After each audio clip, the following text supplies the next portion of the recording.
Alright, welcome to MMA Al Dente. I'm here to talk to you guys about UFC Fight Night, Font vs. Vera. In this video, I'm going to give predictions for each fight and bets along the way that I'm betting. If you want to be like me or whatever. I already made videos for Font vs. Vera, Collier vs. Arlowski, and Mearshart vs. Jocko. So if you wanted to listen to me talk for 5 minutes about either one of those fights, they're available on this channel. Oh yeah, please like, share, subscribe, all that horse shit, whatever. Alright, Font vs. Vera. My prediction is Vera via round 4 finish. I guess I'd have to go with knockout, even though Font's never been knocked out. Submission is, I suppose, just as likely, but I'll go knockout. Font's only been finished once. It was the Pedro Munoz who hurt him and then choked him with the guillotine, which, his guillotine is the best finishing move in that weight class out of all the fighters. So I'm not knocking Rob Font's durability, but I'm taking Vera as the opportunistic finisher that he is to get this done, especially late in the fight. And this was a prediction I made before Rob Font missed weight. Now he missed weight. I'm not somebody who, goes all in one way or the other. Everybody will tell you, no, you got to go all in now. Bet the house on the guy that made weight.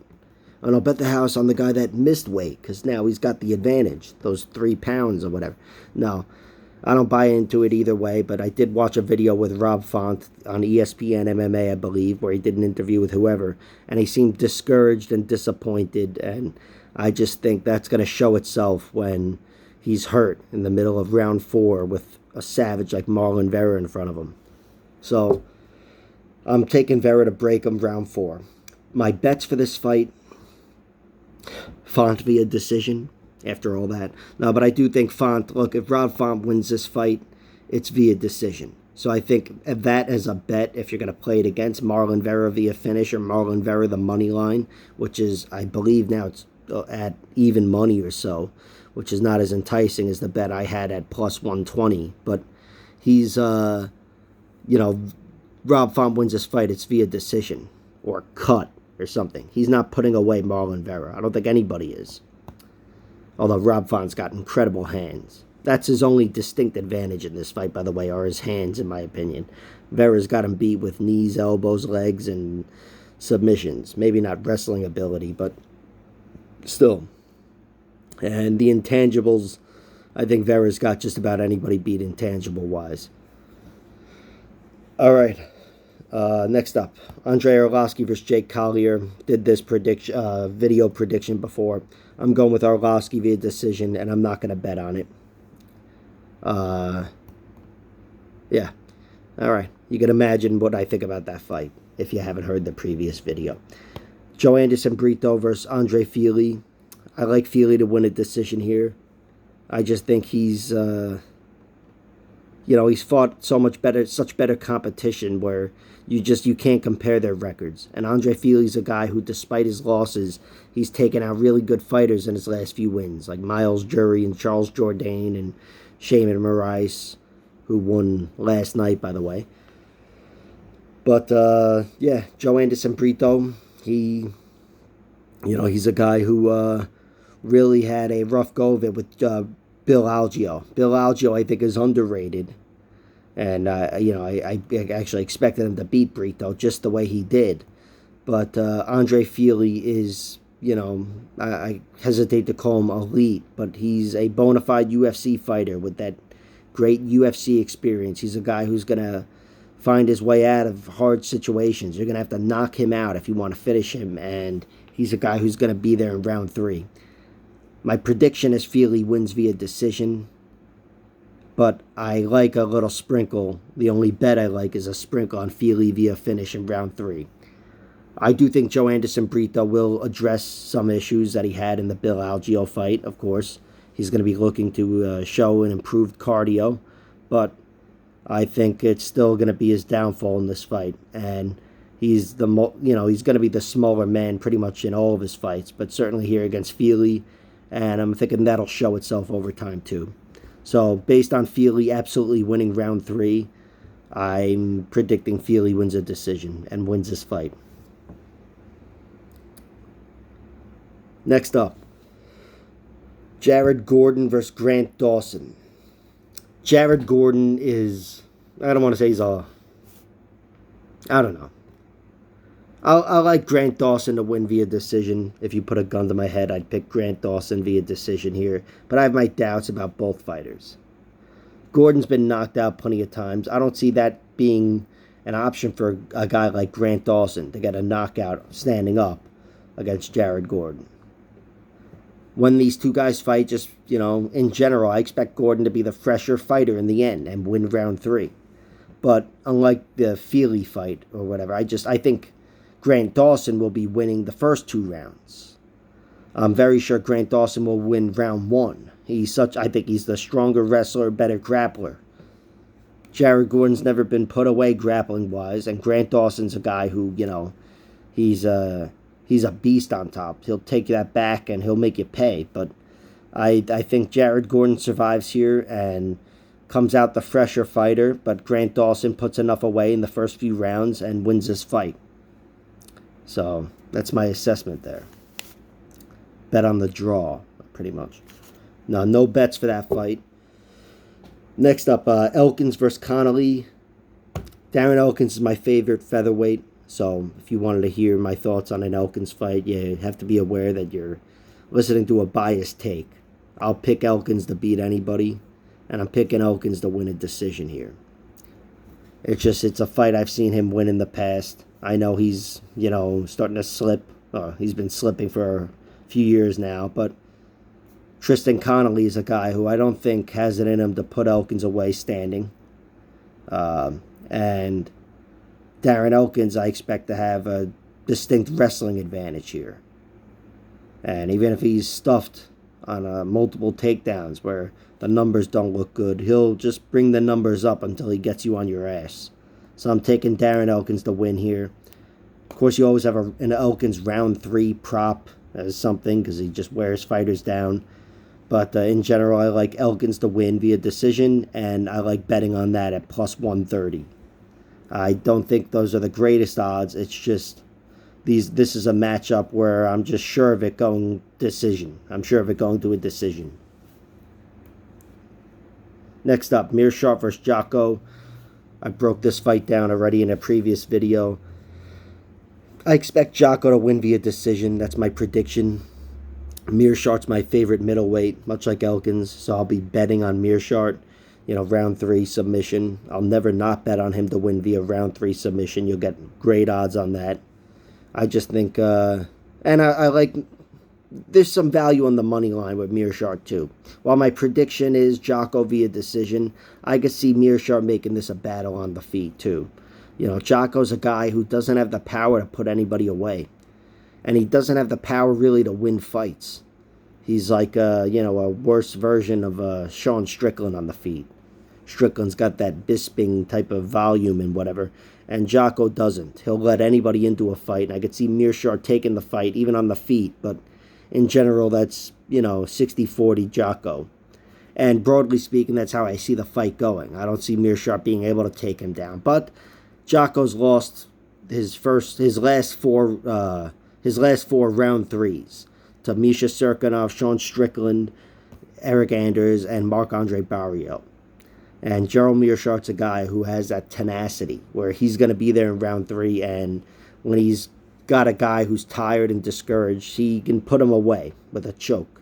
So I really like betting on Gerald Meerschaert to win via round 3 submission. He's done it multiple times in the past, multiple times in round 2 as well. But with Jocko and his skill set and cardio, I really see his only loss being, of course, a tight decision as possible or a submission in round 3. And the only thing worth betting on is Meerschaert round 3. Nothing big, just a sprinkle. Next up, Daniel Lucerta da Silva versus Francisco Figuereto, Davison's brother. This is an interesting fight. I don't know how to break this one down. Daniel Lucerta's a wild man. I expect this fight to end with a finish, despite Figuereto's first 2 UFC fights. He's a guy that, the way he was beaten, Figuereto, by Malcolm Gordon, I don't see that being a possibility here. I don't see him just kind of gassing himself and being out-wrestled and losing a grappling match to Lucerta. That's not how this is going to go. I just don't see it. Daniel Lucerta's got 11 victories, all are finishes. 5 knockouts, 6 submissions. Figueredo's got 10 victories, or however many victories, but 10 finishes. 3 knockouts, 7 submissions. 2 of the knockouts have come later over good competition, so his hands are getting better. And Lucerta's one loss was a knockout to Jeff Molina in his last fight, where, again, he came out like a storm, kicked some ass, and then got knocked out. I don't see Figuereto fighting either one of those fights like the one he fought against Jerome Rivera or Malcolm Gordon against Daniel Lucerta. I like betting on Lucerta to win via knockout in round 1, plus 900. But that's a fight I'd bet on him to win against anybody, first round knockout, just because of the way he fights. But Figuereto, he's only been knocked out once, and it was when he was a very inexperienced fighter, and he was fighting a 17-5 John Lineker, who is the hardest hitter in multiple divisions. Maybe all the divisions, even fucking heavyweight. He's that hard of a hitter. So, and that was in round 3. So there's forgiveness there for Figuereto. You know, I don't question his durability. And I like him to win via Figuereto. I like him to survive this fight with Lucerta, despite me betting on him losing in round 1 via knockout. I like Figuereto to win via submission somewhere in the middle of the fight. Kind of taken over in the way Jeff Molina did, but instead of it being a knockout, being a submission.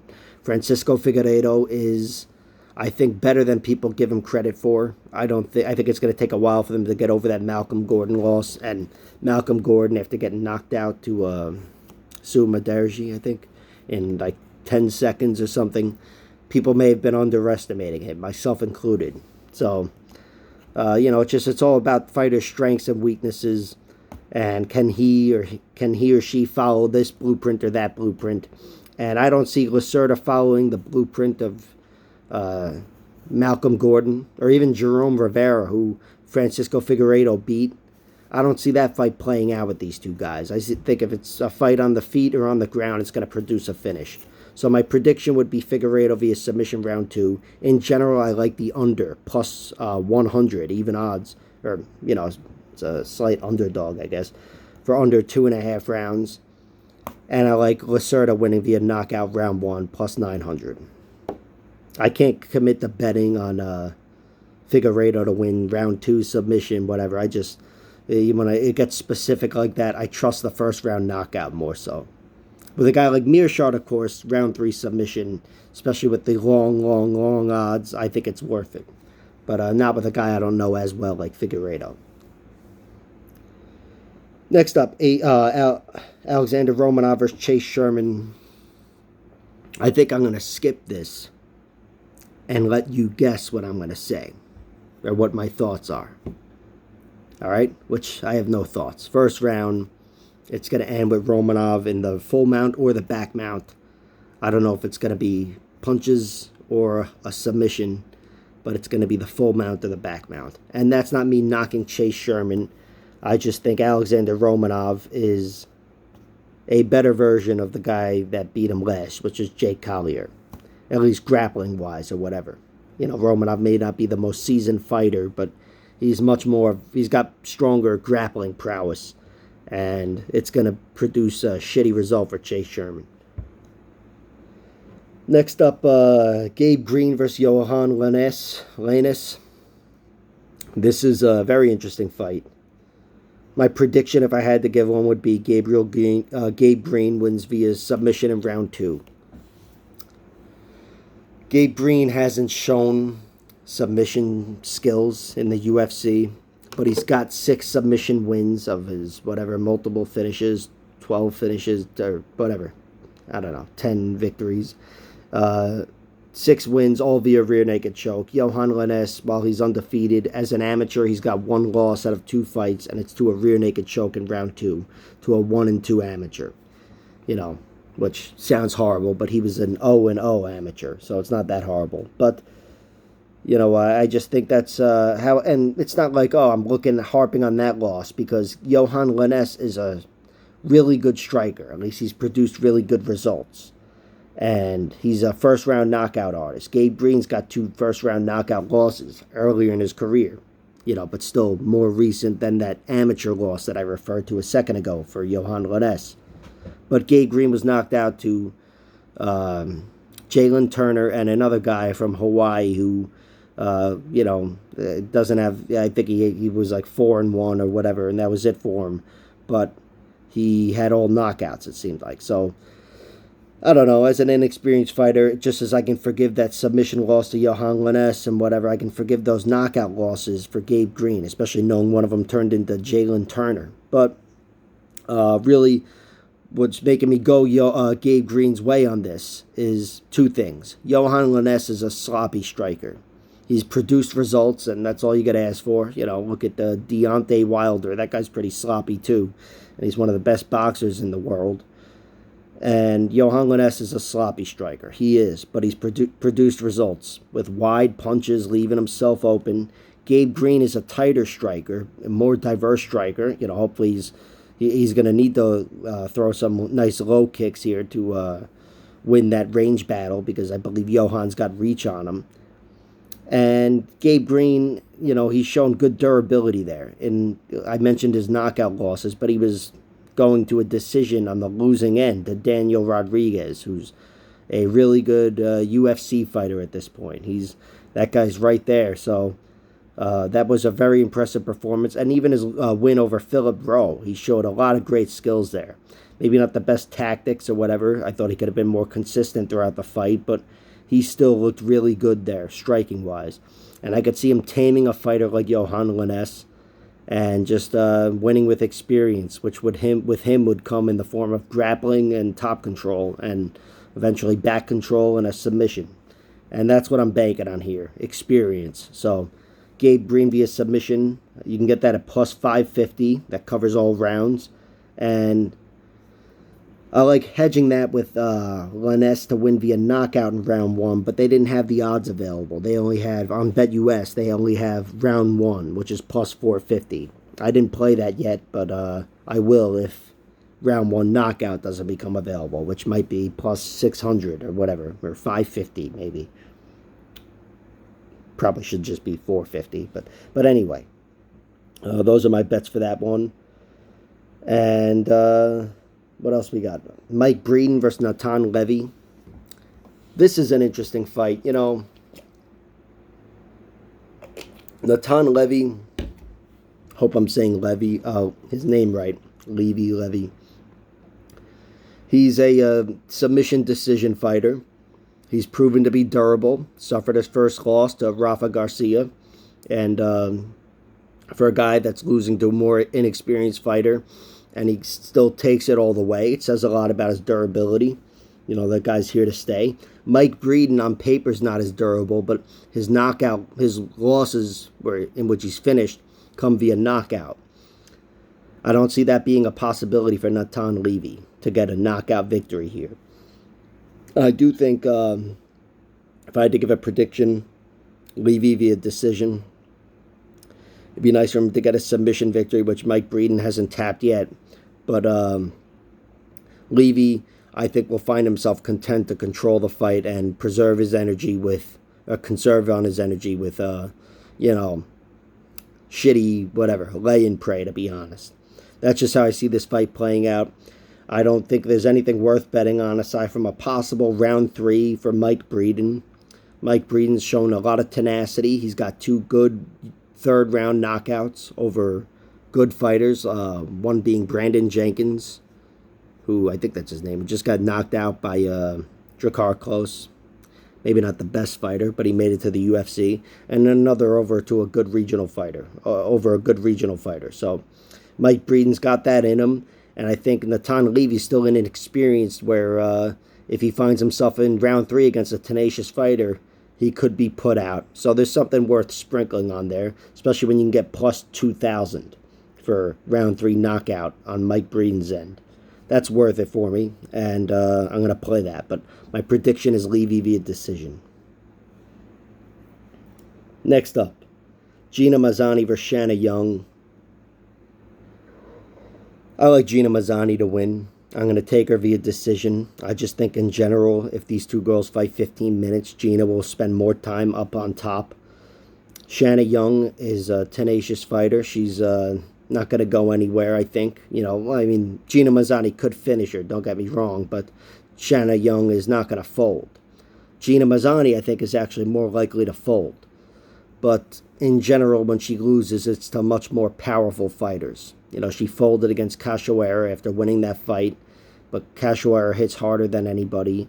She's been put out by Macy Chiasson and Julia Avila. Sarah McMahon went through her like a tornado a few years back.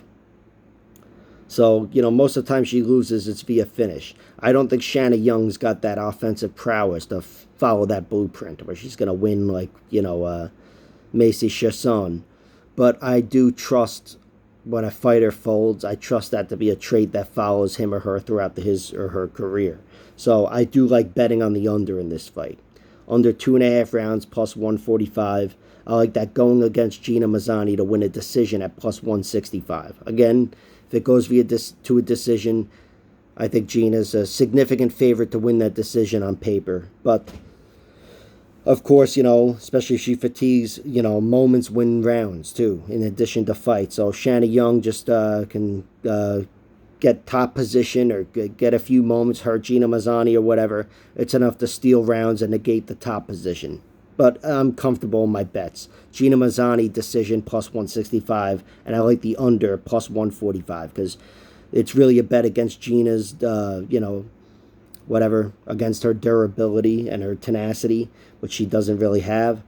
But it's also a bet on her, too, because there's a bit of a chance she could put Shanna Young away. Gina's really good on top, and she's a versatile fighter training with Krause and whoever, and, she's in it. She's married to Tim Elliott, and, not that I think you have to question whether or not anybody's in it if they're fighting in the UFC, but she's had a somewhat spotty record, inconsistent, and hasn't fought as much as somebody like her should.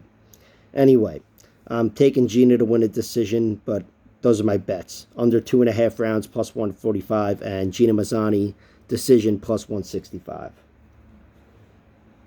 And last but not least, Tatsuro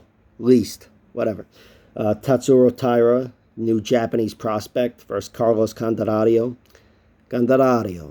I really Italianize that, but my prediction here would be Taira via submission round 1, and I'm out. That's just me buying into the hype train, me buying into the hype. I really like the way this guy looks grappling-wise. He's slick as all fuck and whatever, and he's really good on his feet. He's very tight defensively and very powerful, too. This guy, he's an opportunistic striker. And I could see him getting a lot of just sudden knockouts over time. But Carlos Candelario, I don't see him going down via knockout anyway. I think Carlos Candelario's just one of those tough fighters that's not going to go anywhere. He's shown a lot of grit, even in a loss on the Contender Series to Altamirano. I should really Italianize that. But Candelario in general, he's one of those guys that if he wins, I think he wins a grueling, grinding decision. And that's the case in this fight. But Taira, I'm betting on the hype train. I just think this guy, there's a lot of upside with him, and he's a young, inexperienced kid, which that could cost him and will cost him, no question, in whichever fight he loses, his first loss, whenever that is. But I still think that's going to increase the odds of a finish. And being a 22-year-old, that's all he knows is to go for it. And he's a guy that's put away just about every fighter. He's only gone to a decision against one really durable veteran, incredibly durable veteran, who's got 15 losses and only been finished in one of them. So that says a lot about that guy's durability, and I think Taira's a finisher. I'm predicting he wins via submission round 1. I'm also betting on that at plus 500, and a little something on on the second round submission. But plus 500 for round 1 submission is my primary bet, and I'm also throwing a little something on Candelario to win a decision, plus 400. All right, so those are my predictions and bets. Really looking forward to this event. If Darren Elkins and Gerald Meerschaert win, it's going to be my favorite night of the year. There's a chance they both won on the same card last year. Maybe that was like Jim Miller, one of my other favorite fighters. But, those two guys are my favorite fighters. And it's going to be a really good night. Maybe not betting-wise, hopefully betting-wise, but MMA-wise should be fun. Hope you guys enjoyed it.